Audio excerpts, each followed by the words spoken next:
Hello students, vision classes में आपका फिर से स्वागत है। हम पढ़ रहे थे क्लास 12 का चैप्टर नंबर फर्स्ट विद्युत क्षेत्र। अब तक हम 6 लेक्चर पढ़ चुके हैं और ये लेक्चर है 7वां। छठे लेक्चर में हम आवेशन की विधियां पढ़ रहे थे। आवेशन की विधियों के बारे में हमने डिटेल तो ले ली थी लेकिन उसको नोट नहीं किया था, तो आज हम विद नोट्स इसको थोड़ा रिपीट कर लेते हैं। तो आवेशन की पहली विधि पढ़ी थी आपने, घर्षण द्वारा आवेशन। इस पर फिर से बता देता हूँ, उसमें आपने दो वस्तुएं ली थी। दो वस्तुओं में से एक तो होगी थी धनावेशित और एक होगी थी ऋणावेशित।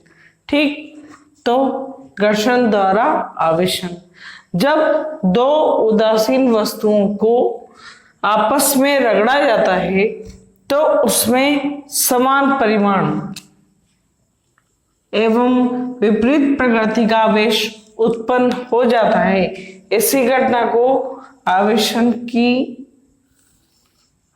की उत्पत्ति, घर्षण द्वारा आवेश की उत्पत्ति कहते हैं। ठीक है, सिंपल सी चीजें, जो चीज कल समझाई थी वो लैंग्वेज के रूप में। ठीक, अब इसका एक्सपेरिमेंट अपन बार बार कर चुके हैं कि एक कांच की छड़ को लेंगे, एक रेशम को कपड़े का लेंगे, दोनों को रगड़ते हैं तो कांच की छड़ पे तो आ जाएगा पॉजिटिव आवेश और रेशम के कपड़े पे आएगा नेगेटिव आवेश। अब ये होता क्यों है? क्योंकि कांच की छड़ के जो इलेक्ट्रॉन होते हैं वो दुर्बल बंध से बंधे होते हैं और वो इलेक्ट्रॉन कहाँ पर चल जाते हैं? रेशम के कपड़े पर। तो रेशम का कपड़ा तो हो जाता है ऋणावेशित और कांच की छड़ हो जाती है धनावेशित।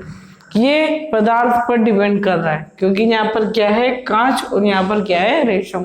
ऐसे इसी तरह अगर हम दूसरे पदार्थों को लें, जैसे कांच की छड़ और रेशम का कपड़ा, ये तो कर ही चुके हैं। बिल्ली की खाल,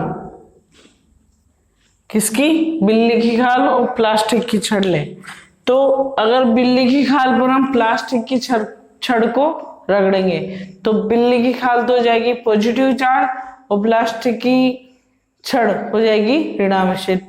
अर्थात पहले हमने क्या किया था? प्लास्टिक को किसके साथ रगड़ा था? रेशम पे, तो प्लास्टिक छड़ पे गया था पॉजिटिव। अब बिल्ली की खाल को किससे रगड़ रहे हैं? प्लास्टिक की छड़ से, तो प्लास्टिक पे क्या रहा है? ऋणावेश।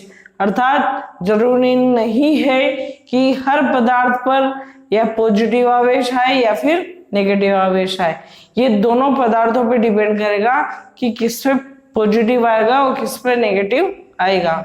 ठीक, फिर बिल्ली की खाल को अगर एबोनेट की छड़ से रगड़े तो बिल्ली की खाल तो जाएगी पॉजिटिव आवेश और एबोनेट की छड़ हो जाएगी नेगेटिव आवेशित। ठीक, इसी प्रकार हम ऊनी कपड़े को एम्बर से रगड़े, ऊनी कपड़ों को किससे रगड़े? एम्बर से, तो ऊनी का कपड़ा तो हो जाएगा धनावेशित और एम्बर हो जाएगी ऋणावेशित। वैसे वैसे प्लास्टिक, रबड़, एबोनेट, अगर इसको ऊनी कपड़े से रगड़े तो ऊनी कपड़ा तो होगा धनावेशित और ये पदार्थ हो जाएंगे ऋणावेशित। ठीक, तो यहाँ पर ये चीजें एक्सप्लेन भी कर रखी है। उपरोक्त सारणी में प्रथम स्तंभ की वस्तु को द्वितीय वस्तु की स्तंभ से रगड़ा तो प्रथम स्तंभ की वस्तु धनावेशित और द्वितीय स्तंभ की वस्तु ऋणावेशित हो जाएगी। इसका आप स्क्रीनशॉट ले लीजिए और स्क्रीनशॉट लेके इसको नोट कर लीजिए। ठीक, इसके बाद अपन सेकंड विधि जो आवेशन की विधि है चालन द्वारा, उसको नोट करेंगे। Okay, good. दूसरी विधि थी चालन द्वारा आवेशन। चालन द्वारा आवेशन में हमारे पास दोनों धातुओं की वस्तुएं थी और दोनों धातुओं की वस्तु में एक तो आवेशित और एक अनावेशित होती है। तो यहाँ पर अपने पास दो वस्तुएं, एक तो है अनावेशित और एक है आवेशित। इसके ऊपर धनावेश है, इस पर कोई आवेश नहीं है। जब इन दोनों वस्तुओं को संपर्क में लाया जाता है तो इसका कुछ आवेश इस वस्तु पे चला जाता है, अर्थात आवेश वितरित हो जाता है। तो एक वस्तु से आवेश किसमें चल गया, दूसरी वस्तु में, अर्थात इन दोनों वस्तु पर कुल आवेश इस वस्तु पर कुल आवेश के बराबर होगा। ये पॉइंट याद रखनी चीज को दिमाग में याद रखनी है कि इस समय पूरा जो चार्ज होगा वो केवल इसके चार्ज के बराबर होगा, अर्थात आवेश यहाँ पर उत्पन्न नहीं किया गया, केवल एक वस्तु से दूसरी वस्तु में ट्रांसफर कर दिया गया है। अब जैसे इन दोनों को संपर्क से हटाते हैं तो दोनों समान आवेश से आवेशित हो जाती है। इस आवेशन को विधि को बोलेंगे चालन द्वारा आवेशन, या इसका एक और नाम है संपर्क द्वारा आवेशन। ठीक, तो देख लेते हैं अपन एक बार इसको। जब कुचालक स्टैंडों पर, ये जो स्टैंड है ये कुचालक स्टैंड है। अब भाई कुचालक स्टैंड ही क्यों, कुचालक स्टैंड इसलिए लिए गए हैं कि अगर कुचालक स्टैंडों को हम नहीं लेंगे तो ये सारा का सारा आवेश कहाँ पर चला जाएगा, अर्थ में, ये भूसंपर्कित हो जाएगा और सारा का सारा आवेश कहाँ चला जाएगा, पृथ्वी में। तो इसलिए इन दोनों को किस पे रखा है, कुचालक स्टैंडों पर। ठीक, जब कुचालक स्टैंडों पर रखी दो चालक वस्तुएं जिनमें एक आवेशित, कोई सा भी हो सकता है, धनावेश या ऋणावेश, वह एक अनावेशित हो, को संपर्क में लाया जाए तो आवेश दोनों चालकों में वितरित हो जाता है। क्या, आवेश दोनों चालकों में वितरित हो जाता है। अतः दोनों चालकों पर समान प्रकृति का, इस विधि में याद रखना, दोनों वस्तु पर आवेश कैसा आएगा, समान प्रकृति का। और घर्षण में कैसा आया था, एक विपरीत प्रकृति का, एक पर धनावेश तो दूसरे पे ऋणावेश। ठीक, अर्थात अनावेशित वस्तु भी आवेशित हो जाती है। इसे चालन या संपर्क द्वारा आवेशन कहते हैं। ठीक, इसका आप एक बार स्क्रीनशॉट ले लीजिए और फिर हम नेक्स्ट विधि पढ़ेंगे। ये तो थी अपनी कौन सी, चालन द्वारा आवेशन।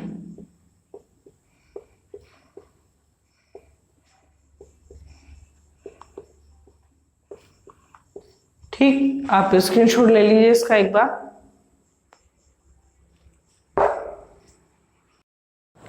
तीसरी विधि थी हमारी प्रेरण द्वारा आवेशन।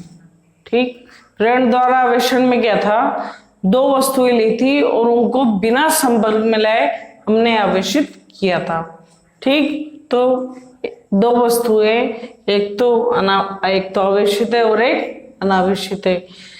जब एक आवेशित वस्तु के समीप अनावेशित वस्तु को रखा जाए तो अनावेशित वस्तु पर विपरीत प्रकृति का आवेश उत्पन्न हो जाता है और इसे क्या कहते हैं, प्रेरण। ठीक, यानी इसको बिना संपर्क में लाए अनावेशित वस्तु को भी क्या कर दे, आवेशित। इसी चीज को क्या बोलेंगे, प्रेरण। और ये जो चीज है ये इसके शब्द से भी समझ में आता है। क्या लिखा हुआ है, प्रेरण। प्रेरण यानी प्रेरित होकर, उसको संपर्क में नहीं लाया जाता। ठीक, अब प्रेरण में कुछ इंपॉर्टेंट पॉइंट्स है, उनको याद में रखना जरूरी है। ठीक, तो पहला पॉइंट ये क्या कि प्रेरण में आवेशित वस्तु को, यानी इस वस्तु को तो हम बोलेंगे प्रेरक। जो वस्तु पहले से आवेशित है उसको भी क्या बोलेंगे, प्रेरक। और जो बाद में आवेशित होगी उसको बोलेंगे प्रेरित। दूसरा पॉइंट है कि इस पर धनावेश है तो ये ऋणावेशित होगी, ये भी पक्का है। यानी अगर ये ऋणावेशित होती तो ये धनावेशित होती थी। अर्थात इसका मतलब क्या है, विपरीत प्रकृति का आवेश आएगा किसके ऊपर, प्रेरित वस्तु के ऊपर। ठीक, तीसरा पॉइंट क्या, प्रेरण में आवेशित वस्तु पर आवेश अपरिवर्तित रहता है, यानी प्रेरण की प्रक्रिया पूरी होने के पश्चात या पहले दोनों समय आवेश एक जैसा रहेगा, इस पर आवेश परिवर्तित नहीं होने वाला है। ठीक। 14 पॉइंट क्या, प्रेरित वस्तु पर उत्पन्न आवेश परिमाण का परिमाण माध्यम तथा वस्तु के पदार्थ की प्रकृति पर निर्भर करता है।